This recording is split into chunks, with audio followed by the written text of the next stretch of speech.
அரபா தினம். அரபா தினத்தை பொறுத்தவரையில் அதிலே சஹீஹ் முஸ்லிமிலே வரக்கூடிய ஹதீஸ் உங்களுக்கு தெரியும். ரசூலுல்லாஹி அலைஹி வஸல்லம் அவர்கள் அரபா தினத்தில் நோன்பு பிடிப்பதை வலியுறுத்தி இருக்கிறார்கள். இப்போ நான் ஆரம்பத்தில் சொன்ன மாதிரி சிலர் சர்ச்சைப்படுவார்கள் அரபா தினம் எது என்று. ஆனால் அரபா தினத்தில் நோன்பு பிடிப்பதில்லை. ஆனால் அரபா தினம் எது என்பதில் சலபுகளிடத்தில் அப்போதிருந்து இன்று வரையும் கருத்து வேறுபாடு இருக்கிறது. சஹாபாக்களுடைய காலத்தில் இருந்து இன்று வரைக்கும் கருத்து வேறுபாடு இருக்கிறது. உலகம் அழியும் வரைக்கும் ஒரு கருத்துக்கு உம்மத்து வராது. இதில் நல்லா புரிஞ்சு கொள்ளுங்க. இந்த விஷயத்தை புரிகிறத்தில் உள்ள அந்த ஒரு நம்முடைய கெப்பாசிட்டி பிரச்சனை தான் பெரிய பிரச்சனை. அப்படி ஒன்று மார்க்கத்தில் இருக்குமான்னு கேட்கிறது அறியாமையின் வெளிப்பாடு. சில விஷயங்களை அல்லாஹ் தான் அப்படி வைத்திருக்கிறார். சில விஷயங்கள் நீங்க குர்ஆன்ல ஹதீஸ்ல பார்க்கலாம். சில விஷயங்கள் மிக தெளிவாக சொல்லப்பட்டிருக்கு. தெளிவாக 100% மிக கிளியராக இதுதான் அது என்று சொல்லப்பட்டிருக்கு. அல்ஹம்துலில்லாஹ் அதை அப்படித்தான் செய்யணும். இப்ப உதாரணமாக 5 நேர தொழுகையினுடைய ரக்காத்துக்கள். 5 நேர தொழுகையினுடைய ரக்காத்துக்கள்ல சுபஹுக்கு எத்தனை? யார்கிட்ட போய் கேட்டாலும் 2. லுஹருக்கு எத்தனை? யார்கிட்ட போய் கேட்டாலும் 4. மார்க்கமா இல்லையா? மக்ரிபுக்கு எத்தனை? யாருகிட்ட போய் கேட்டாலும் 3. அல்ஹம்துலில்லாஹ் இந்த ஒரே கருத்தில் வருவதற்கு என்ன காரணம்? நீங்கள் இலங்கையில் அல்ல, உலகத்தின் எந்த இடத்தில் உள்ள ஒரு மார்க்க அறிவுள்ள ஒருவரிடத்தில் போய் கேட்டாலும் இதை தெளிவாக இப்படியே சொல்வார்களா இல்லையா? இப்படி அவர்கள் சொல்வதற்கு என்ன காரணம்? அல்லாஹ் அவ்வளவு தெளிவாக இதை சொல்லிவிட்டான். அல்லாஹ்வுடைய தூதர் ஸல்லல்லாஹு அலைஹி வஸல்லம் அவர்கள் அவ்வளவு தெளிவாக சொல்லிவிட்டார்கள். இப்படி பல விஷயங்கள் இருக்கின்றன, தெளிவாக சொல்லப்பட்டவை, நஸ் என்று சொல்வது உசூலுடைய பாசையிலே. அதே நேரத்தில் சில விஷயங்கள் 2 அர்த்தங்களுக்கு இடம்பாடாக, 2 கருத்துக்களை எடுப்பதற்கு இடம்பாடாக, அல்லது 2க்கு மேற்பட்ட கருத்துக்களை எடுப்பதற்கு இடம்பாடாக அல்லாஹும் அல்லாஹுடைய தூதரும் விட்டு சென்றிருக்கிறார்கள். அதில் ஒன்றுதான் இந்த அரஃபா என்பது. அரஃபாவில் ஹாஜிகள் ஒன்று சேர்கிற நாளா அல்லது பிறை 9ஆ? ஆயிஷா ரலியல்லாஹு அன்ஹா அவர்கள் இருந்து இன்றைக்கு வரைக்கும் அந்த கருத்து வேறுபாடு இருக்கிறது. உலகம் அழியும் வரையும் இருக்கும். நம்ம டென்ஷன் ஆக தேவையில்லை. இதுல ரசூலுல்லாஹி அலைஹி வஸல்லம் அவர்கள் தெளிவா சொல்லிட்டு போயிருக்கலாமா இல்லையா? அரஃபா தினத்தில் ஹாஜிகள் ஒன்று சேருகிற தினம்தான் நீங்கள் நோன்பு பிடிக்க வேண்டும். தெளிவா சொல்லிட்டு போயிருந்தா ஒரு பிரச்சனையும் இல்லை. ரைட்? ரசூலுல்லாஹி அலைஹி வஸல்லம் அவர்கள் 2 கருத்துக்கு இடம்பாடாக ஒரு விஷயத்தை சொல்லிட்டு போயிட்டார். எனவே அன்றிலிருந்து இன்று வரையும் அதில் கருத்து வேறுபாடு இருக்கிறது. இந்த கருத்து வேறுபாட்டை இஜ்திஹாதுக்குரிய கருத்து வேறுபாடு என்று சொல்வது. இஜ்திஹாதுக்குரிய ஒரு விஷயத்தில் சரியான ஒரு முடிவை அடைகிறவருக்கு 2 நன்மைகள் கிடைக்கும். நல்லா புரியுங்க. மனதில் ஸ்ட்ராங்கா பதிவு செய்து கொள்ளுங்க. பொதுமக்கள் சும்மா டென்ஷன் ஆகிறதுக்கு காரணம் இப்படியான பேசிக்கான விஷயங்கள் நமக்கு சொல்லித்தரப்படாமலும் நம்ம புரியாமலும் இருப்பது. இஜ்திஹாதிற்கு இடம்பாடான ஒரு விஷயத்தில் சரியான ஒரு முடிவை அடைகிறவருக்கு எத்தனை நன்மை கிடைக்கும்? 2. அதில் தவறு விட்டவருக்கு 1 நன்மை கிடைக்கும். இப்ப நான் ஒரு கருத்தை வைக்கிறேன். நான் சொல்லுகிறேன் அரஃபாவில் ஹாஜிகள் சேருகிற நாள் தான் அரஃபா நாள் என்று சொல்கிறேன். இது நேரடியான ஆதாரத்தை கொண்டதல்ல, என்னுடைய இஜ்திஹாதின் அடிப்படையில் வந்த கருத்து. நான் சொல்றேன் அரஃபாவில் ஹாஜிகள் சேருகிற தினத்தில் தான் நீங்கள் நோன்பு பிடிக்க வேண்டும் என்று சொல்கிறேன். இப்ப நானும் அந்த தினத்தில் நோன்பு பிடிக்கிறேன். என்னுடைய கருத்து சரி என்று காணுகிறவர்களும் அந்த தினத்தில் நோன்பு பிடிக்கிறார்கள். நம்முடைய நம்பிக்கையின்படி நமக்கு எத்தனை கூலி கிடைக்கும்? 2 கூலி கிடைக்கும்.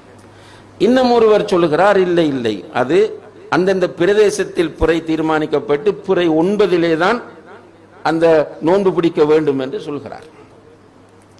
அவருடைய கருத்துப்படி அவருக்கு எத்தனை கூலி கிடைக்கும்? 2 கூலி கிடைக்கும்.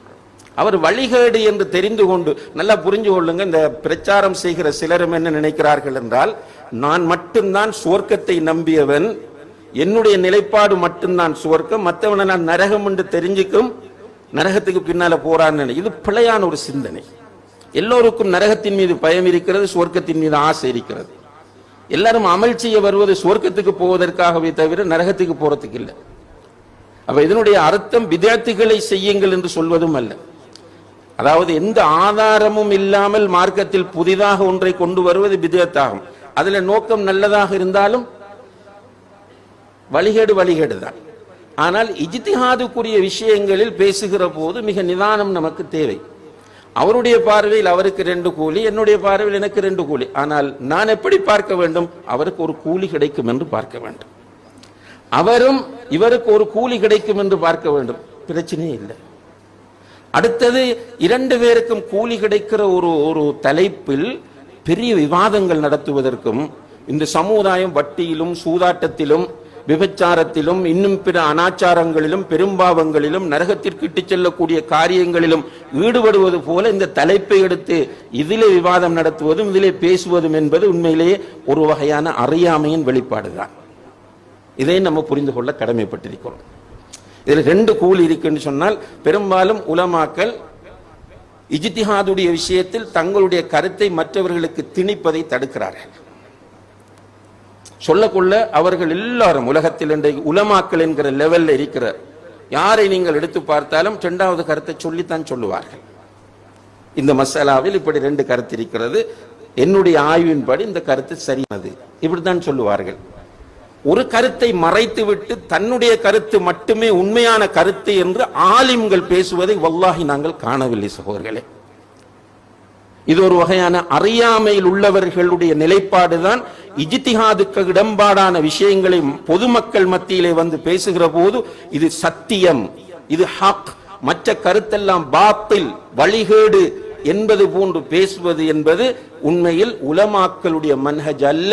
எந்த ஒரு ஆலிமும் உலகத்தில் ஃபிக்ஹ் கலையிலே பெயர் பெற்றிருக்கிற எந்த ஒரு ஆலிமும் இந்த போக்கை கடைபிடிக்கவில்லை. இப்படியான போக்கை கடைபிடிக்கிறவர்கள் தயவு செய்து அல்லாஹ்வை அஞ்சிக் கொள்ள வேண்டும். மௌத் இருக்கிறது, ஈகோ அது நத்திங். மௌத்தானா எல்லாம் முடிஞ்ச அல்ஹம்துலில்லாஹ்.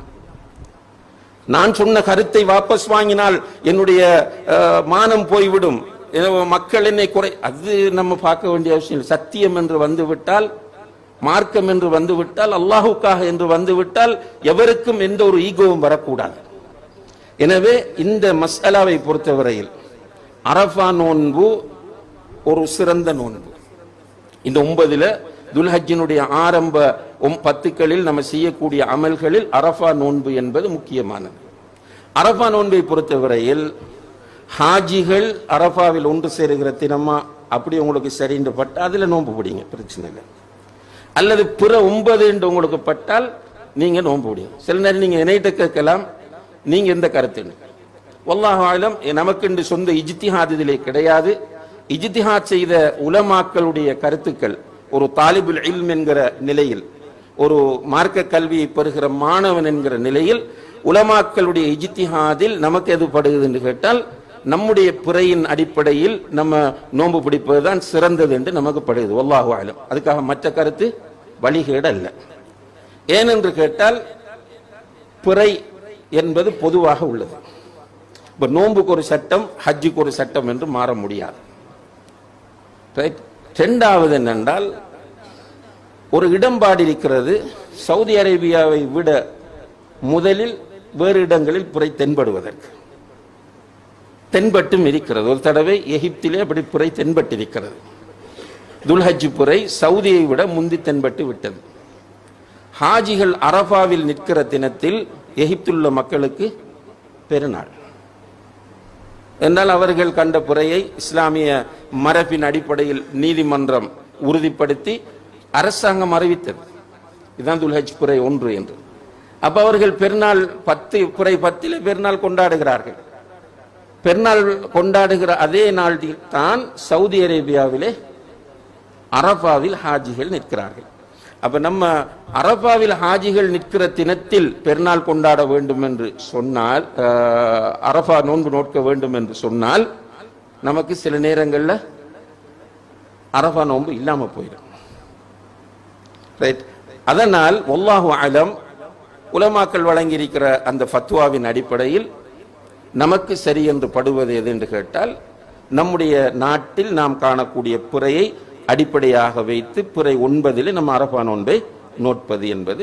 இதை தாண்டி உங்களுக்கு இந்த கருத்து தான் சரி என்றால் நோன்பை பிடிச்சிட்டு போங்க. இது விவாதிக்கிற, சண்டை பிடிக்கிற, ஒருவன் ஒரு பாவம் செஞ்சிட்டான் என்ற நிலையில் பார்க்கிற ஒரு குற்றம் கிடையாது என்பதை மனதில் வளர்த்து கொள்ளுங்கள். இந்த புரிதல் கட்டாயமான ஒரு தேவையாக இருந்து கொண்டிருக்கிறது. அல்லாஹு தஆலா அதற்கு நமக்கு தௌஃபீக் செய்ய வேண்டும்.